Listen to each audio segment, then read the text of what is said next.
Eso que falta, el noticioso postmatutino prevespertino de FM La Tribu que te deja con ganas.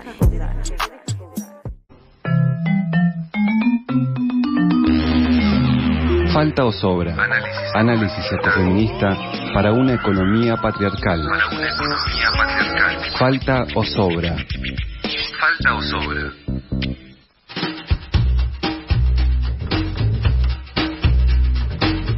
Seguimos en eso que falta y ya estamos conectadas con Noemí Giosa Azuazúa, quien hoy se hace cargo de la columna Falta o Sobra, la anteúltima del año, y el tema del cual vamos a hablar hoy es la decadencia de la sociedad argentina y la posverdad de la libertad avanza. ¿Qué dicen los indicadores socioeconómicos y cómo los interpreta el gobierno? Preguntas que nos hacemos todos todo el tiempo, me parece, así que vamos a un poco desarmarlas con Noemí. Hola Noemí, ¿cómo estás?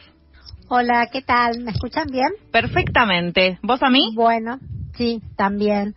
Bueno, buenas tardes a todos y a todas. Bueno, acá tratando de llegar a los últimos días de este año. Como podemos. Como podemos. Y sí, bueno, el tema que queremos traer hoy es un problema que viene apareciendo de forma sistemática y que nos preocupa, nos parece que es preocupante. Y se trata del modo en que el gobierno de la libertad avanza toma cierta información científica, digamos, porque está construida con métodos científicos y validados, y la deforma en el proceso de difusión. Con deforma, lo que quiero decir es que o bien la combina, por ejemplo, con opiniones propias que no tienen fundamento o evidencias de la estadística a la cual se está refiriendo, o la cambia, de modo que quien escucha puede suponer que la opinión es parte de la fuente de información, o sea, se hace una combinación que tiene una trama de construcción confusa. Esta deformación la venimos escuchando desde que asumió Milei, con proyecciones en su momento de inflaciones inverosímiles y cosas de ese estilo, y el uso permanente de las redes que ellos hacen para difundir información, digamos, oficial, transmitir información, adquirió este formato, ¿no? Y luego los medios periodísticos reproducen esta información opinática, digamos, deformada, y a la población le queda eso, ¿no? Porque no todo el mundo tiene por qué ser experto y ponerse a mirar los datos y saber cómo interpretar los datos. A esto lo llamamos humildemente posverdad, la posverdad de la libertad avanza. ¿Por qué? Bueno, si googleamos vamos a encontrar que la Real Academia Española define posverdad como distorsión deliberada de una realidad que manipula creencias y emociones con el fin de influir en la opinión pública y en actitudes sociales. Los demagogos son maestros de la posverdad, dice la Real Academia Española, ¿no? Entonces, como conceptualizando un poco todo este fenómeno, que uno podrá decir, bueno, es así, la política es así, pero no se trata de la política, sino se trata del gobierno, del presidente, ¿no? Y sus ministros. Esto lo vamos a ilustrar con un caso que sucedió en estos días, pero sucede con este tipo de información, la financiera, etcétera. Sí, la última, entiendo que a la que te vas a referir seguramente es en la cadena nacional de este martes, cuando leyó, digamos, este balance de su primer año de gobierno y también se refirió a los índices de inflación como de 500%, ¿no? Como números que uno no entiende bien de dónde salen, de dónde los saca y cómo los pone en la mesa y bien esto que decías, ¿no? Que quien no sabe y no viene haciendo un seguimiento de noticias económicas todo el tiempo puede prestarse a confusión y por lo tanto no se termina entendiendo nada de cuál es el planteo real que hace este hombre. Exactamente, en la cadena apareció esto, pero yo me voy a referir particularmente a indicadores socioeconómicos, que los mencionó, pero no fue el centro de la información de esta cadena, pero también estuve mencionado porque lo voy a contrastar con la fuente. El jueves 5 de diciembre, el Observatorio de la Deuda Social de la Universidad Católica Argentina, que está dirigido por este observatorio Agustín Salvia, presentó su informe anual sobre la situación social y laboral de la población argentina. Aclaramos que se trata de un conjunto de información relevada que ellos hacen por medio de una encuesta propia a hogares, con una muestra probabilística que se fue ampliando con el tiempo, porque este programa empezó en inicio de los años 2000. Con la información relevada estiman pobreza, estiman indigencia, en base a una metodología similar al INDEC, o sea, contrastando con las canastas, y comparan los resultados en esto de ambas estimaciones, de INDEC y de la UCA. La UCA en general era un poquitito más alta porque, bueno, tiene una muestra de menor tamaño. También estiman segmentación laboral en base a una metodología propia, donde estratifican en 4 segmentos. Yo no me voy a detener acá cómo se definen esos segmentos, pero es el desempleo, el subempleo inestable, el empleo precario y el empleo pleno. Esta encuesta se fue ampliando tanto el tipo de información relevada como también lo que producen como resultados, y también relevan el uso de servicios públicos, de salud y educación por la población que es encuestada, inseguridad alimentaria, grados de insatisfacción en bienestar y otras características. La información que presentaron en parte ilustra problemas estructurales, muestran series de largo plazo, y en estas series se muestra la pobreza, la indigencia y la segmentación laboral. Presentan muchos indicadores, cualquiera que tenga interés entra en UCA, observación de la deuda social, y lo va a ver. Bien. Entonces, para la pobreza e indigencia se compara la información de la EPH con lo que ellos estiman, ¿no? Y lo hacen desde el 2001, creo, 2002, hasta el 2024, y toman como coyuntural los últimos trimestres. Entre estos últimos trimestres, donde aparece el ingreso de la Libertad Avanza al gobierno. Y aquí es donde va a estar la cuestión que yo voy a comparar. Pero antes, brevemente, quiero mencionar algunos de los indicadores, porque la decadencia de la sociedad argentina, ¿no? Que es una cosa. Bueno, ellos muestran una pirámide muy interesante, donde que está estimada en función de estos segmentos, bueno, de la información. Ellos ahí presentan la metodología, una pirámide donde el 50% de los hogares de la Argentina se distribuyen entre hogares pobres estructurales y hogares de estrato medio empobrecido. El 40% son hogares de estrato medio, que llaman aspiracional, ¿no? Y estrato medio integrado. Y el 9% se distribuye entre el estrato medio alto y la élite económica. Esto lo que muestra, y ellos lo definen como 3 Argentinas sin diálogo social y político, porque lo que muestra es la polarización, o sea, un concentrado de hogares muy pequeños, que es élite económica o estrato medio alto, crecimiento, gran peso de los hogares pobres, estructurales o medianamente pobres, y una clase media que ocuparía el 40%, donde unos son, bueno, distintos tipos, digamos, ¿no? Ahí, Noemí, la división esta que ellos plantean de la clase media entre aspiracional, dijiste, y integrada. Medio integrados, que tienen que ver con los ingresos y el tipo de empleos. Pero la metodología yo no me voy a ocupar porque... Si no, solo para entender de qué estábamos hablando cuando se hace esta división en la clase media. Clase media serían un 40% de los hogares serían clase media, pero divididos en este tipo de...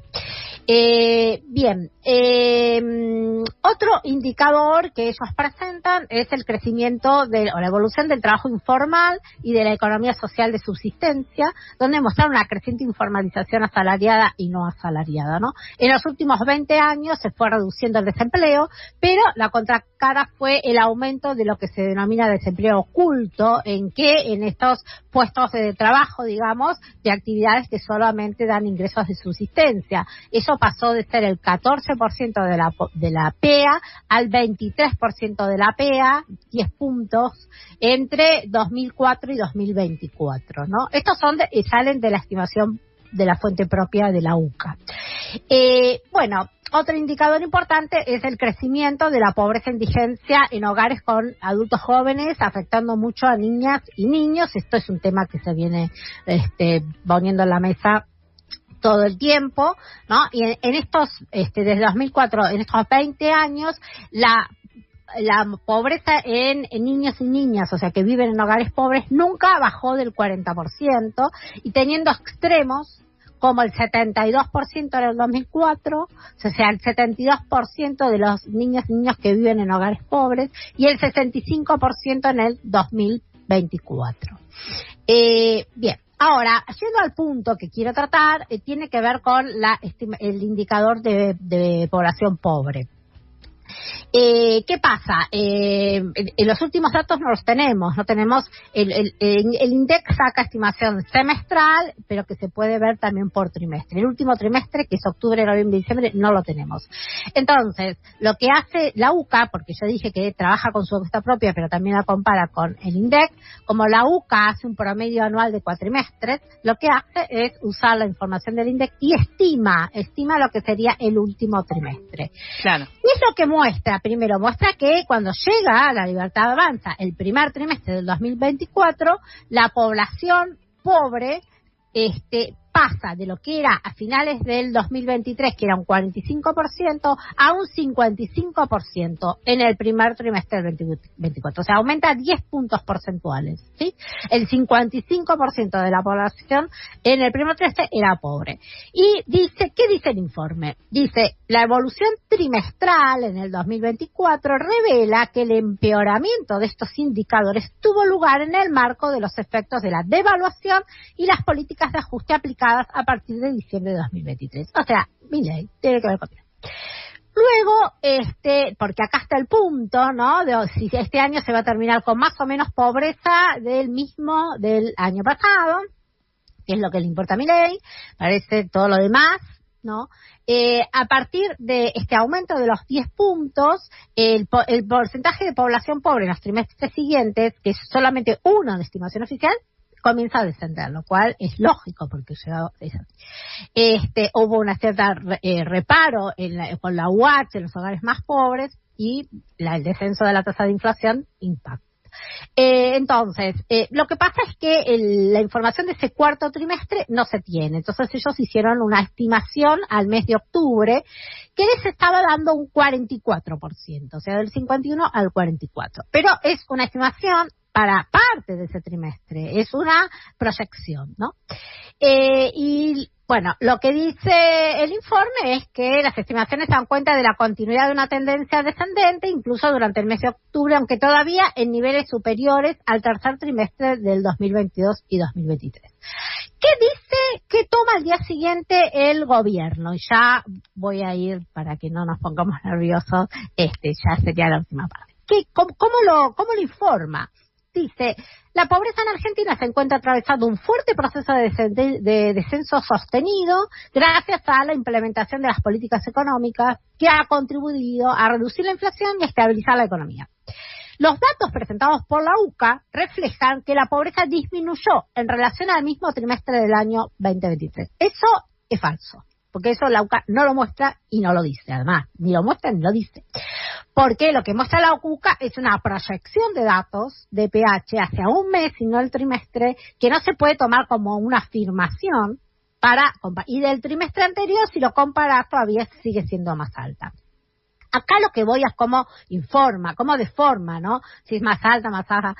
Y sigue diciendo el informe del presidente. Este descenso se explica por dos factores claves. La política de desintermediación implementada por el Ministerio de Capital Humano, que permitió que los recursos lleguen de manera más eficiente a los sectores más vulnerables, y las decisiones macroeconómicas para disminuir los índices, que ayudaron a disminuir los índices de pobreza. Esto digamos, lo que actualizó, sí, en forma considerable de todo fue la UH, y la UH nunca tuvo intermediación, o sea que, digamos, tampoco tiene que ver con esta afirmación. Y sigue diciendo el gobierno, el informe de la UCA remarca que después del pico del primer trimestre que marcó 55% de pobreza, relacionado a la crisis que dejó el modelo económico inflacionario de la gestión anterior, ha comenzado un sendero a la baja. Esto también es, digamos, bueno, ya sabemos que Milei dice que todo lo que hizo tuvo que ver con la crisis anterior, pero bueno, pero vamos a lo que hizo. Lo que hizo es una fuerte devaluación con liberación de precios. Entonces, bueno, el aumento tuvo que ver con eso. Bueno, la crisis anterior se podría haber resuelto así o quizás de algunas otras maneras. ¿Y cuál era la crisis anterior, no?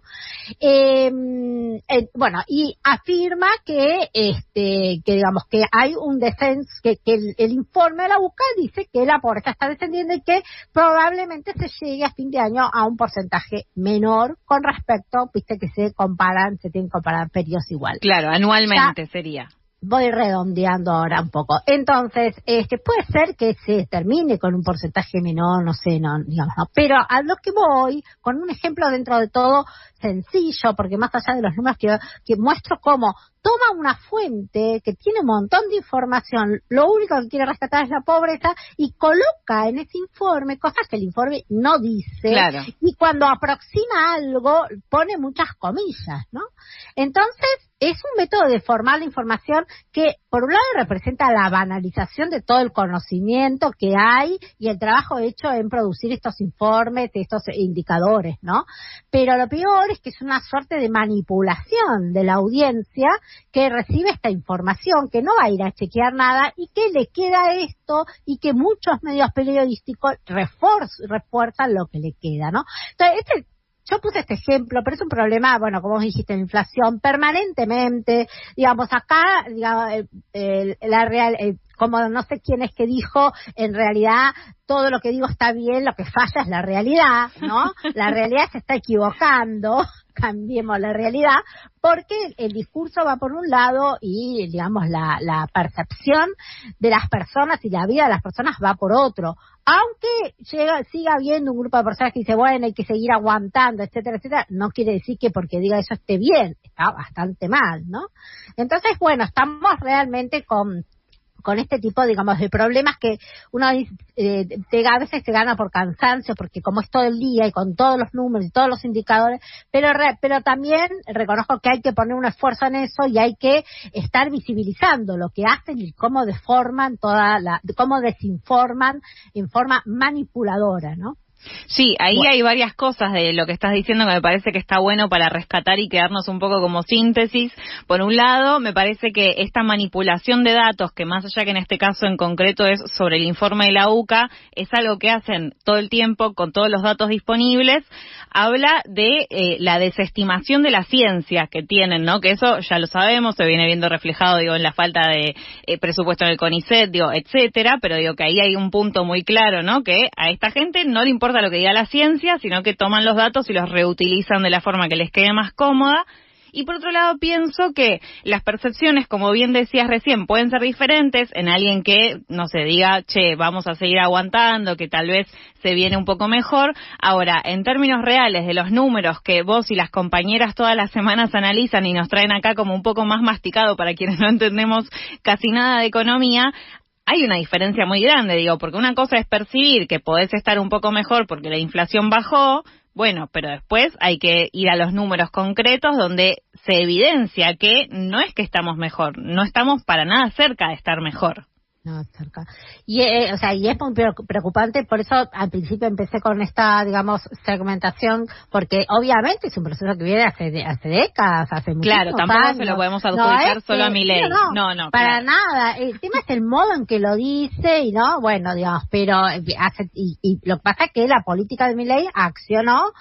Ni siquiera es los años 90, ni siquiera es el 2001, que fue terrible, pero el proceso de deterioro ahora en todo este último periodo fue peor todavía. Entonces accionó sobre una sociedad desarticulada, dividida y pauperizada. La clase media, eso muestra ese triángulo, esa pirámide, la pauperización de la clase media, ¿no? Además del aumento de la pobreza desde ya.